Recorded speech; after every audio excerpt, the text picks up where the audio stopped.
We look in on Belt Laboratories, a secret facility where research in advanced physics is taking place. The laboratory is located not far from the Twin Lights in the Highlands, overlooking Sandy Hook and New York Bay. Here we find two competing scientists who have been working for years to develop a time machine. If either one of them is successful, it will make them rich beyond their wildest dreams. One of the researchers, Dr. Charles Goodman, is a kind and generous person. The other, Nancy Weatherman, is selfish and evil. Our story begins with Dr. Goodman sharing exciting news with his lab assistant and the love of his life, Winnie. Winnie, my love, it's complete. The time machine now works, and we can announce it to the world. I'm so proud of you, and happy for us. With the riches this will bring you, we can finally get married and begin our own research institute. I can't wait to tell everyone else. Let me find Dr. Weatherman and tell her first about the machine and about us. Hey, has anyone seen Dr. Weatherman? I have such exciting news for her. Oh, I think she's in her lab right now. Joseph, have you seen her? No, but I'll help you find her. What is the good news? Dr. Goodman has finally completed the time machine. Wow, that news surprises me. I was working with Dr. Goodman earlier today, and he never said a word about completing this project. Myrna, you're Dr. Weatherman's top assistant. Do you know where she is? I have exciting news for her. Dr. Goodman has finally completed the time machine, and it works. All we have to do now is demonstrate it, and he has scheduled a test later this afternoon in his laboratory. That's really great, but quite a surprise. Dr. Weatherman and I didn't think he was that close. I know Dr. Weatherman will want to be there for that. Joseph, will you be there? You betcha. And all of us have been looking forward to this day ever since we started 10 years ago. Here comes Dr. Weatherman. Did you hear? Dr. Goodman has completed his time machine design and is going to demonstrate it this afternoon. And we're gonna get married. So, he finally did it. And here we were so close. I must be there to see how it works. And by the way, Winnie, congratulations. Thank you very much. But now that I delivered the good news, Joseph and I have to get back to our lab. We'll see you later.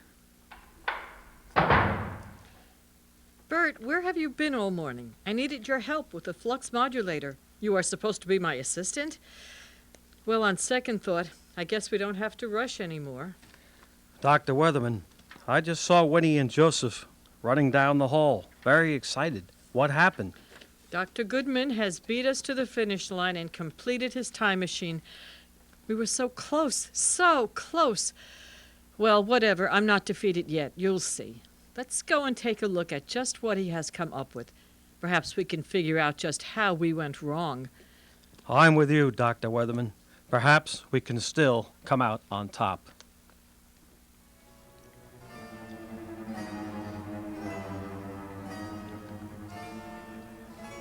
Later that afternoon, we find ourselves just outside of Dr. Goodman's lab, with everyone waiting anxiously, poised to view the demonstration. Come in, everyone. This is a great day for science and the world. Hello, Dr. Weatherman. I'm so glad that you are here. Looming before the group is Dr. Goodman's time machine. Standing 2 stories high is a black box covered with dials and controls. A faint hum can be heard in the background. Shattering the darkness created by the machine is a bright light that is emanating from the entrance portal, illuminating the entire front of the laboratory, almost blinding the staff. Looking into the machine, those in attendance can see a huge console covered with meters and controls. So you see, all is in readiness for the initial test. We are looking for someone who would volunteer to be transported into the future and back. Since we both have been working on competing projects, can I be the first one to use your time machine? Would you? I was afraid I wouldn't be able to find someone to volunteer. Well, that is really kind of you, Dr. Weatherman. If you're ready, you can go right on in and take a seat at the controls. Well, here we go. Winnie, please start to increase the power to the grid. Yes, sir. We appear to be all set to commence the operation. Are you ready, Dr. Weatherman? Yes, let's get going. I will set the controls to take you 30 days into the future and have you land on Sandy Hook Beach. Then you will be returned here in 1 hour. Oh my gosh, she's gone! Dr. Weatherman has vanished into thin air. Suddenly, the blinding light subsides and Dr. Weatherman finds herself a month in the future, standing on the beach at Sandy Hook. Well, it looks like we're going to have a lovely day here next month. I wonder what's been happening lately. If they are selling newspapers at the concession stand, I can find out. Hi, may I help you? Yes, I'd like to buy a newspaper. Big story in today's paper about that airplane that crashed here yesterday. Plane from Newark to Cincinnati explodes over Fort Hancock at Sandy Hook. United Flight 806 left Newark on a clear afternoon, but tragedy struck with all aboard perishing. Well, I've got another 45 minutes. Let me look around to see just where it fell before I go back. At the appointed time, Dr. Weatherman returns to where she initially landed and takes her position. Then, in a blinding flash of light, she is transported back to the present. Emerging from the machine, she is greeted by Dr. Goodman and the staff. Welcome back. Tell us what happened. It was absolutely amazing. I was transported to the exact spot that had been selected, then spent an hour walking around the area.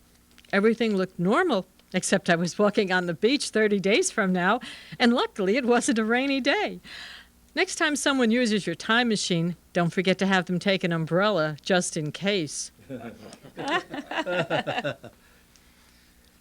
Dr. Weatherman, you didn't happen to know if the Yankees won the ball game the day before you arrived. That information could sure be handy to have when it comes to placing a little wager with the other lab technicians a week from now. Oh, Bert, is that all you can think of at a time like this? It was at that moment that Dr. Weatherman realized how she could design a truly devious plan that would get Dr. Goodman and Winnie out of the way. All she had to do was figure a way to get them on Flight 806, the same day that it will crash. After giving it some thought, Dr. Weatherman settles on a plan.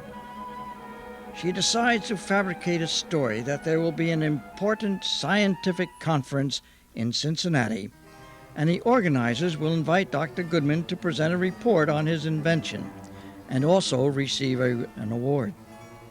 To implement her diabolical plan, she creates an official-looking invitation on her computer and puts it in an envelope along with 2 plane tickets for Flight 806. We now look in at Dr. Goodman's laboratory later that week. Dr. Goodman, a package just arrived for you in the front office, and since I was coming up this way, I decided to drop it off personally. You are such a famous person now, it is the least I could do. Well, thank you. That was so kind. It looks like something important. Let's open it up and see what we have here. Isn't this exciting? I have been invited to speak about the time machine, and they are all going to give me an award. May I see that? According to this, you can bring a guest, and they even supplied 2 plane tickets. Now that we're engaged, I know who will be using the other ticket. Joseph, will this be a problem for you? Go ahead, you two lovebirds. I will take care of things around here while you are gone. The weeks fly by, and the day arrives when Dr. Goodman and Winnie are scheduled to take the ill-fated flight. On the way to the airport, they are to stop to see his mother just to make sure that she is okay. Mom, where are you? Out here in the kitchen. I wanted to make you two a nice lunch before you get on that plane. You know how bad the food can be. That's so sweet of you, Mrs. Goodman. Mom, are you all right? You look awfully pale, and your hands are shaking. Do you have a fever? No, I'm okay. Here are your lunches, so off you go to Cincinnati. Mom, please sit down and let me look at you. You're burning up. Winnie, we have to get her to the doctor immediately. But, son, you're going to be honored today for your work on the time machine. You have to go to the meeting, and if you dally any longer, you'll miss your flight. Mom, you are much more important. Winnie and I will stay with you. You two. I could not ask for a nicer son and future daughter-in-law. Meanwhile, while gloating over the impending tragedy that Dr. Weatherman believes is about to wipe Dr. Goodman and Winnie from the face of the earth, Dr. Weatherman is driving to Sandy Hook and finds a spot near one of the old Army lookout posts. From this spot, it will allow her to see everything as it unfolds. Where is that plane? It should be coming into view any second. Ah, there it is, on time and on course. Dr. Weatherman's heart, now racing with anticipation, beats even faster as she sees the plane suddenly explode in a ball of fire. Lost in thoughts of her impending rise to take Dr. Goodman's position, she fails to realize that while the plane was about to crash where expected, an important fact had been omitted from the newspaper accounts of the tragedy. Unfortunately for her, one of the engines was flung some distance away from the main crash site and was about to slam into the ground on the very spot where she is standing.